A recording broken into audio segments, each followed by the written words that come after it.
objective is right now. I covered the Benghazi situation, the Benghazi tragedy, when I was a White House correspondent. And there's something I just never really understood. And that is, why did the State Department deny all those security requests?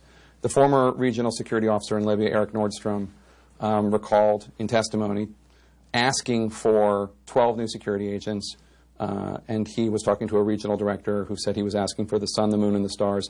It got so bad, Nordstrom said that he was fighting members of the State Department. It was like having the Taliban on the inside of the building.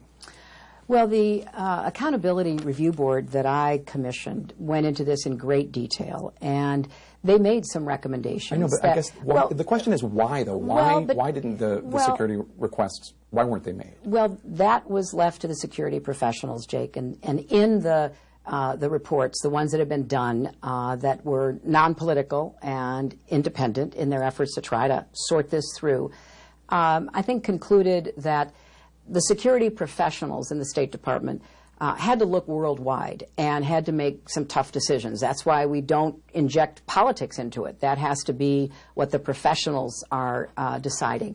And there were a lot of different opinions, and that's understandable. There's tough decisions that have to be made.